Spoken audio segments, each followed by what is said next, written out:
বাবা মাকে তো অনেকবার ফোন দিলাম কিন্তু ফোন ধরলো না। তো ওদের বাসা আর কেউ নেই? ওই যে ফারহানা।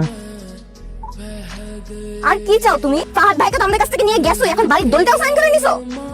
ফাহাদ ভাই মামাকে মিথ্যা কথা বলে একটা দলিলে সাইন করে বাসাটা বিক্রি করে দিছে। আমাদের রাস্তায় আমার মতো অবস্থা হয়েছে, ঢাকায় থাকার কোনো জায়গা নাই, এই জন্য আমরা গ্রামে আসছি। সবকিছু তোমার কারণে হয়েছে। ফারহানা বিশ্বাস করো, তোমার কাছ থেকে যে চলে আসলাম এটার পরে ফারহানার সাথে আমার কোনো কন্ট্যাক্ট নাই। ও মোস্ট প্রবাবলি অফিসে যে মেয়েটা আছে মীরা এখন ওর সাথে থাকে। কি বলতেছো এসব তুমি? এখন তুমি এমন এক করতেছো কেন যে তুমি কিছু জানোই না? সবকিছু যে তোমার কারণে হয়েছে সেটা আমি খুব ভালো মতোই জানি সাইদা ভাবি।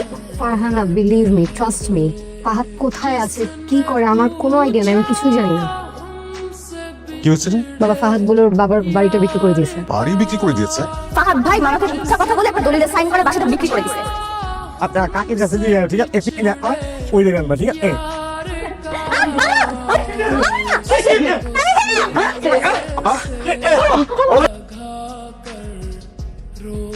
সামির, বাবাকে আমরা এখানে ট্রিটমেন্ট না করাই, আমার মনে হচ্ছে ভালো কোনো ট্রিটমেন্ট পাবো না। চলো বাবাকে ঢাকায় নিয়ে যাই। আব্বা তো রাজি হচ্ছে না। আচ্ছা বাবাকে আমি রাজি করাবো, তুমি একটু দেখো না ঢাকায় কোথায় নেওয়া যায়। ফুফাকে কল করি। হ্যালো, ফুফা আসসালামু আলাইকুম। ওয়ালাইকুম আসসালাম। সামির, ওদিকে সবকিছু ঠিকঠাক? না ফুফা, আব্বার অবস্থা তো খুবই খারাপ। আমার মনে হয় ঢাকা নেওয়া দরকার। তাহলে ঢাকা নিয়ে আসো।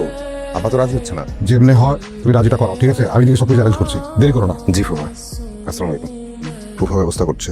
আমার মনে হয় কি তুমি একটু আব্বাকে বলো, আবার তোমার কথা শুনে।